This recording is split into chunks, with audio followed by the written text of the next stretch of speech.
Bon, Marc Fesneau, bonsoir. Vous êtes président du groupe Les Démocrates, député de Loir-et-Cher et premier vice-président du MoDem. Donc merci d'avoir accepté notre invitation. Alors François Bayrou a remis sa démission en début d'après-midi à Emmanuel Macron. Vous êtes un proche de François Bayrou. A-t-il fait les choses à l'envers, comme l'ont dit notamment et relevé deux anciens présidents de la République, Nicolas Sarkozy et François Hollande? On peut toujours essayer de réécrire l'histoire, mais ce que j'ai vu sous mes yeux avant le vote hier et au vote hier dans les déclarations qui ont été faites, c'est que manifestement, et on peut le regretter, c'est peut-être là que nous n'avons pas réussi aussi, manifestement la volonté d'un certain nombre d'oppositions n'était pas de construire un budget et ne comptait pas du tout essayer par la voie du compromis, c'est-à-dire de renoncer à un certain nombre de choses, essayer de construire un budget, et donc au fond qu'on purge assez vite la question de est-ce que vous êtes prêt ou pas, et que ça mette chacun face à ses responsabilités. J'espère, en tout cas c'est ce que je souhaite, que ça ne sera pas une mauvaise chose. Et puis par ailleurs, je pense qu'il a fait progresser la question de la dette et du déficit dans l'opinion publique et peut-être dans l'écosystème politique. Encore qu'hier, là encore à l'Assemblée, j'ai entendu beaucoup d'expressions qui, d'une certaine façon, venaient nier l'enjeu de la dette et du déficit. Donc on peut toujours aller après raconter l'histoire telle qu'elle aurait dû se passer, c'est toujours beaucoup plus facile. Mais moi, il me semble que notre problème, c'est une prise de conscience collective de ce qu'est la réalité. Et le deuxième problème auquel nous sommes confrontés désormais, c'est ce qu'on a envie, pour un certain nombre de forces politiques, de le résoudre, ou on a envie de laisser le pays s'enfoncer dans la crise. Je pense toujours aux gens qui nous regardent, qui nous ont regardés hier dans nos débats, et qui peuvent légitimement nourrir les colères. Lesquelles colères ne viendront pas sur les champs les plus modérés, à droite et à gauche, et dans l'espace central. Ils se viront sur les extrêmes. Parce qu'en fait, nous produisons le chaos, et le chaos, il vient entretenir les extrêmes. Et donc on entretient un cercle non vertueux, si je peux dire, qui amène étape par étape le pays au chaos. Et je pense que notre responsabilité, c'est d'éviter. Vous parliez des débats hier à l'Assemblée nationale. Comment l'ancien Premier ministre a encaissé les coups, les discours violents, notamment du côté du socialiste Boris Vallaud, qui était très dur à l'encontre de François Bayrou?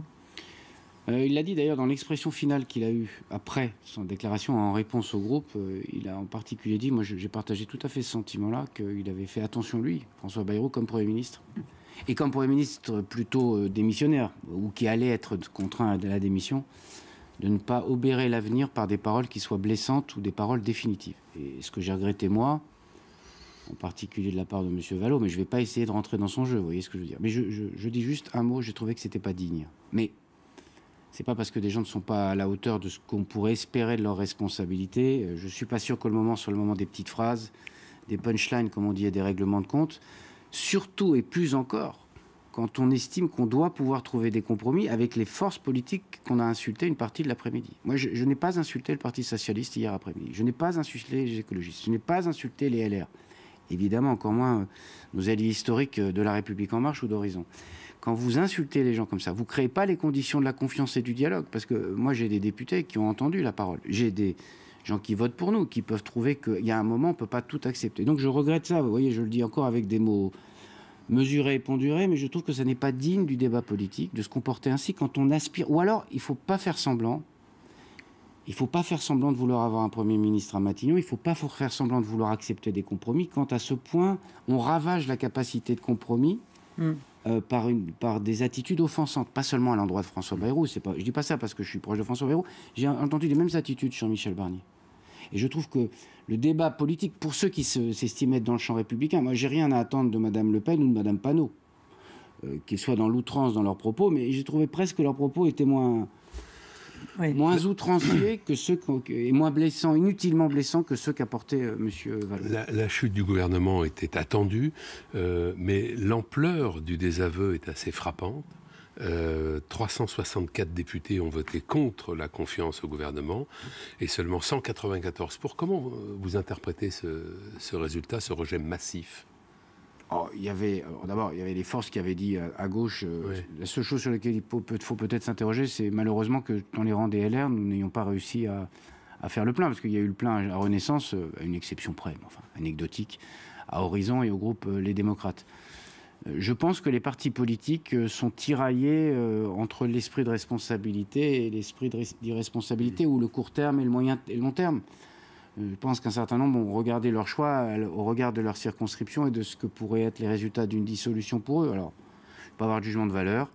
En tout cas, je le constate. Mais ce n'est pas tant Bayrou le sujet. Je pense qu'un certain nombre de gens se posent désormais à chaque fois la question de comment je sauve ma peau de ce chaos général et comment ça obère un peu ce que peut être la nécessité quand on a un gouvernement. Je rappelle que les LR, leur président est ministre de l'Intérieur. Et donc il y a quelque chose d'assez curieux, reconnaissons-le, et c'est autant quelque chose qui est embêtant pour Bruno Retailleau que pour François Bayrou, et par ailleurs pour la construction qu'on essaie de faire. Enfin, il est ministre parce que les circonstances ont fait... Oui, mais il a accepté de faire un pas qui n'était pas... Lui, il a accepté le compromis, ce qui n'était pas facile. Et nous aussi, on a accepté ce qui n'était pas facile. On a pris nos responsabilités, nous. Donc François Bayrou sera resté 9 mois à Matignon. Qu'est-ce qui pourra être mis à son crédit?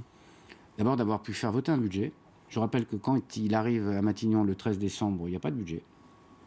La situation est chaotique. Deuxième élément, d'avoir permis une fois au moins, dans ces 9 mois, au Parti socialiste de sortir de la tutelle dans laquelle il s'est mis lui-même, avec LFI. Au moins, ils ont accepté de le faire une fois. Je finis sur le budget, je donnerai 2-3 autres éléments, et il aura réussi aussi à tenir le budget tel qu'il avait été prévu. Parce que est une chose de voter un budget, est une autre chose d'arriver à tenir la trajectoire. Et donc, il aura réussi ça. Il aura montré qu'il pouvait y avoir un chemin. Alors je regrette en particulier la position du MEDEF, mais sur le conclave des retraites, nous étions prêts d'aboutir et nous étions prêts d'aboutir sur un âge de retraite à 64 ans. Preuve étant que les partenaires sociaux, représentants des salariés, en tout cas une partie d'entre eux, étaient capables de faire des compromis. Je regrette que côté patronal, on n'ait pas trouvé l'écho. Et donc il a ouvert la voie à cela. Et par ailleurs, il a ouvert la voie à un certain nombre de réformes plutôt structurelles et plutôt là, on est plutôt dans la politique publique, la place redonnée au préfet, la reprise en main du politique sur un certain nombre de sujets. Il me semble que c'est déjà pas mal en 9 mois d'avoir réussi à faire ça. Je dis le tout, alors tout n'est pas lié à François Bayrou, mais la stabilité qu'il avait réussi à consolider pendant 9 ou 10 mois, elle a permis aussi de tenir une croissance qui est plutôt meilleure que compris en Allemagne ou ailleurs. Donc, alors, c'est pas lui qui crée la croissance, mais la stabilité crée les conditions de la croissance. Comment expliquez-vous, enfin, vous avez dit un mot de l'attitude des Républicains, 13 sur 49 ont voté contre et 9 se sont abstenus. Est-ce que, dans le fond, à la tête du parti, Retailleau et Wauquiez se font la guerre? Est-ce que c'est pas étonnant, là, d'avoir... en vérité, un parti divisé à l'image de leurs dirigeants. C'est pour ça que je faisais le pendant avec le Parti socialiste. Il y a à l'intérieur des partis, dans le Parti socialiste, c'est responsable ou pas responsable, capable de compromis ou pas capable de compromis. Et c'est la même chose qui est à l'œuvre chez les Républicains. Je le constate, je répète, je n'ai pas de jugement de valeur. Je constate qu'il y a des gens qui ont décidé de sortir de leur zone de confort. Le confort, pour tout le monde, aujourd'hui, c'est de dire, moi, je ne gouverne pas, je vous laisse faire, je vous laisse vous effondrer, et j'espère en tirer les marrons du feu. C'est ça le confort. Nous avons été en bataille pendant 7 ans avec les Républicains. Je pense que d'ailleurs l'erreur qu'on a pu faire pendant 7 ans, et je le dis comme responsable du mouvement démocrate, et n'ayant pas eu cette attitude-là, mais je pense que l'erreur, ça a été de marginaliser le PS et de marginaliser les LR, parce que du coup, on ne les a pas mis en situation un jour de responsabilité. Mais reconnaissons qu'en 2024, les LR ont fait un pas. Je le disais tout à l'heure. Et nous avons fait un pas, parce que le 9 juin, nous n'étions pas du tout sur les mêmes lignes politiques. Et reconnaissons qu'à l'Assemblée, déjà, on s'affrontait durement depuis 7 ans. Et l'intérêt général a fait que c'était pas facile pour eux. Et je crois que ça n'était pas la position de Laurent Wauquiez initiale. Et il l'a quand même accepté, bon an, mal an, même si après, il a pu le remettre en cause. Et Bruno Retailleau, il a dit la responsabilité de gens qui aspirent à gouverner un jour, y compris seuls, c'est quand le bateau va pas bien, c'est de pas sauter dans les canaux de sauvetage en disant le reste, je m'en fiche. Ça peut couler, c'est pas mon problème. Et je pense que c'est ça qu'il faut qu'on essaie de cultiver, d'ailleurs avec le Parti socialiste aussi, parce que si nous n'arrivons pas à développer un esprit de responsabilité, il n'y a rien qui va se passer d'autre que l'arrivée des extrêmes. Alors on va s'intéresser un peu à la suite maintenant. Gabriel Attal, le président du groupe Renaissance ou Ensemble à l'Assemblée nationale, invite le président de la République, je le cite, à accepter de partager le pouvoir, et il propose qu'avant de choisir l'équipe gouvernementale, le chef de l'État nomme un négociateur qui serait chargé de réunir pendant les 3 ou 4 prochaines semaines l'ensemble des chefs de parti représentés à l'Assemblée pour s'entendre sur un accord. Est-ce que cette méthode vous paraît intéressante, au-delà du fait que ça remettrait peut-être à au moins un mois la nomination d'un Premier ministre? Alors on a plusieurs contraintes. D'abord, je partage avec Gabriel Attal l'idée que nous avons besoin d'essayer de dépasser quelque chose qui est de l'ordre du statu quo, de la facilité de rester chacun dans notre camp. Est-ce que le mieux, là aussi, c'est comme dans quel sens on prend les choses? Est-ce qu'on nomme quelqu'un et après il doit désigner un gouvernement? Est-ce qu'on nomme plutôt un préfigurateur? On voit si ça marche. Alors, le seul problème de tout ça, c'est que je ne suis pas sûr que nous ayons une culture de ce qu'est le compromis. Je rappelle qu'en Allemagne, ça dure 6 mois, les négociations. Oui. Il est arrivé qu'en Belgique, ça a duré plusieurs années. Dans tous les pays, c'est plusieurs mois de discussion et de négociation. Est-ce que donc ce pays est prêt et mûr, avec l'ébullition sociale qui parfois le caractérise, est-ce qu'il est prêt et mûr à attendre dans ce moment qui est un moment fort d'impatience? Permettez-moi de le dire, un doute. La réponse est non. Oui, j'ai un doute. Ouais. Je n'ai jamais de réponse définitive. S'il y a des cas où j'ai des réponses définitives, là, je ne vois pas, parce que je ne vois pas comment en 3 semaines, avec ce que j'ai entendu hier, nous nous mettons autour. Voilà, il va vraiment falloir qu'on soit très, très, très, très efficace. Moi, je suis prêt à faire 7 jours sur 7, 24 heures sur 24, toutes les discussions, les négociations, pour les faire juste de bonne foi. C'est-à-dire qu'il ne faut pas rentrer là-dedans avec l'idée qu'il faut planter. Si c'est pour ça, ce n'est pas la peine qu'on se voit. Et j'ai trop vu ça comme jeu de posture ces dernières années dans un certain nombre de cas. Mais est-ce que l'impatience populaire permet de le faire? J'ai un doute. Dans un pays qui, singulièrement, ne sait pas construire, n'a même pas la méthode, ne sait même pas dans quel lieu il faudrait le faire. Est-ce que c'est à l'Assemblée nationale? Est-ce que c'est autour d'un chef de gouvernement? Est-ce que c'est autour d'un préfigurateur? Est-ce que c'est les chefs de parti? Personne ne sait comment... On est quand même comme la poule avec la fourchette ou avec le couteau, comme disait l'autre. C'est-à-dire qu'on ne sait pas. Les institutions de la Ve République n'étaient pas construites pour produire du compromis et pour produire des coalitions. Elle était construite pour faire des majorités, y compris pour faire des cohabitations avec des majorités claires. Et nous n'avons ni l'un ni l'autre. Parce que, pardon de le dire aussi, il n'y a personne à la majorité absolue. Il ne faut pas faire semblant. Nous n'avons pas la majorité absolue. La gauche n'a pas la majorité absolue.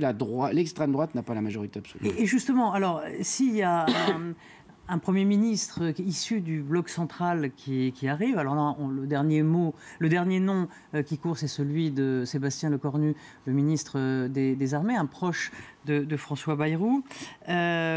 Pourquoi il réussirait, cette personnalité du bloc central réussirait plus que Michel Barnier ou François Bayrou? Parce que vous connaissez la phrase prêtée à Einstein de la définition de la folie, c'est faire toujours les mêmes choses en espérant des résultats différents. Oui, mais il faut qu'on soit plusieurs à essayer de sortir de cette folie.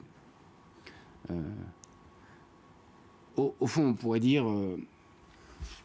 parce que ça peut être légitime, y compris dans les aspirations populaires. Le Rassemblement national n'a que 140 députés, donc ils ne peuvent pas aspirer à quoi que ce soit, et aucune ni volonté, ni possibilité d'alliance. La gauche pourrait dire légitimement, mais n'allons pas... Est-ce que l'idée de... On va essayer, on verra bien ce que ça donne, je trouve que c'est la France, hein, c'est pas... on ne fait pas une élection de délégués de classe. Hein. Ça mérite un peu mieux qu'on va essayer, puis si ça ne nous plaît pas, dans 3 semaines, on censure, puis on réessayera un autre, puis on réessayera un autre. Et donc... Si on ne veut pas reproduire notre folie, il faut se dire que manifestement les 2 premières options n'ont pas fonctionné. Et que donc il y a besoin d'essayer de trouver un élargissement. Moi, je n'ai pas de problème avec qu'un Premier ministre soit socialiste, mais est-ce qu'il peut nous démontrer qu'il fait mieux? Pas mieux en termes de politique publique, mieux en termes de stabilité. Ce pays a besoin de stabilité, pas pour le plaisir de durer, mais parce qu'il y a... Ceux qui prônent dissolution puis destitution, ils prônent en fait 6 mois de chaos. Vous croyez que le pays va aller mieux avec 6 mois? Démission. Mais oui. Alors justement, il y a toutes les variantes. Oui, oui. Enfin, c'est il y a des procédures de destitution qui avaient été entamées par LFI. C'est le chaos promis au bout. Justement, pour parler de ce point, les sondages indiquent très clairement qu'une majorité importante de Français sont favorables à une nouvelle dissolution de l'Assemblée nationale ou éventuellement à une démission d'Emmanuel Macron. Le président de la République, personne ne peut le contester, est légitime puisqu'il a été élu pour un mandat de 5 ans. L'Assemblée aussi. Oui, mais enfin, le pouvoir de dissolution a... Oui, mais elle a été élue. Oui, non, mais bien entendu. Mais il est légitime. Mais en ce qui concerne le président de la République, il est légitime, mais est-ce qu'on peut se poser la question de savoir s'il n'est pas le point de crispation indépassable? Moi, je ne crois pas. D'ailleurs, pardon, je pense depuis un certain temps désormais que nous avons les clés à l'Assemblée nationale et que nous refusons de les prendre pour un certain nombre. Alors, je nous mets tous dans le sac. Franchement, c'est vraiment pas mon attitude. Mais allez, par bienveillance, je me mets dans le sac de tout le monde. Les clés, elles sont dans les mains de l'Assemblée nationale. Parce que Vous avez la même assemblée avec un autre président, ça revient au même. Oui, mais c'est ce que semble pas avoir compris François Bayrou, puisqu'il disait qu'il voulait convaincre les Français. Le sujet que nous avons, c'est un pays fracturé des forces politiques qui ont décidé, pour un certain nombre d'entre elles, de jouer la politique du pire ou la politique du lâche. C'est ça le sujet principal. Vous pouvez faire toutes les élections de la Terre. D'abord, moi j'ai un problème de fond. Je sais que c'est la théorie de M. Mélenchon, c'est tant que je perds, je rejoue. Tant que je perds les élections, j'en réclame de nouvelles. Ça s'appelle pas la démocratie. Alors, il a une version dans d'autres pays qui soutient beaucoup, c'est je gagne, je triche et après je continue à m'installer. C'est sa version de la démocratie, c'est pas la mienne. Moi j'appelle ça des régimes totalitaires, illibéraux, etc. Mais je n'ai pas la même vision que lui. Mais d'abord, premier élément, je veux dire, les Français ont voté. Les Français, ils nous ont renvoyés à une forme d'émiettement, mais la vérité c'est que la société française est émiettée. Il y a des forces d'extrême gauche très puissantes. Il y a le Rassemblement national qui est très très très puissant. Il y a Voilà, on a un émiettement. C'est une solution de facilité. Et en plus, c'est une solution pour gagner du temps. Parce que les problèmes des Français, ils sont pour aujourd'hui. Oui.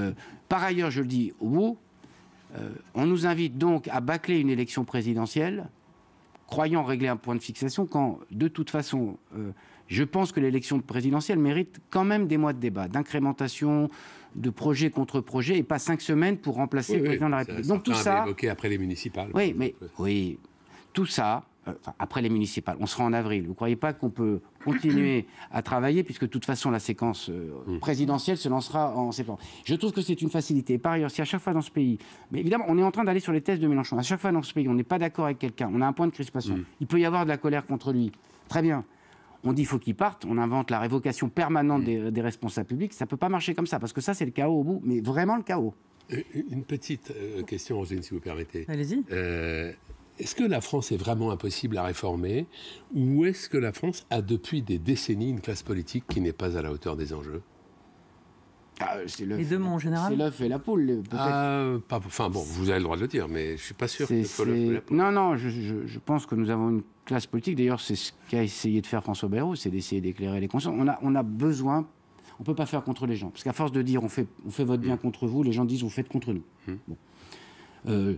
Je suis certain que de réduire la dette et les déficits, c'est bon pour les Français au bout. Je suis certain de ça. Ça ne veut pas dire qu'il ne faut pas faire des efforts. Mais si on n'arrive pas à les convaincre de ça, et deux, nous avons une classe politique, donc tout ça c'est la classe politique, parce que je vous réponds plutôt la classe politique. Nous avons une classe politique qui est lâche, qui est court-termiste. Il manque singulièrement de personnalités qui viennent dans le débat public, y compris et notamment dans les oppositions, essayer de relever... mais pas que dans les oppositions, essayer de relever le niveau et de dire je lève un peu le nez du bas de l'horizon pour essayer de regarder ce que je veux pour la France. Or, je vois beaucoup de boutiquiers. Donc oui, la classe politique est responsable, parce que moi je pense que la responsabilité d'un homme politique, c'est d'essayer de montrer ce qu'est la situation, d'essayer de montrer un chemin et d'essayer d'apaiser. Et c'est pas du tout ce que je vois, c'est vrai, de ces dernières années. Merci beaucoup Marc Fesneau, merci d'avoir accepté notre invitation. Merci à vous. Merci Frédéric, merci à Flore Simon et à Camille Néran et à toute l'équipe technique. Et à la semaine prochaine, bonne soirée.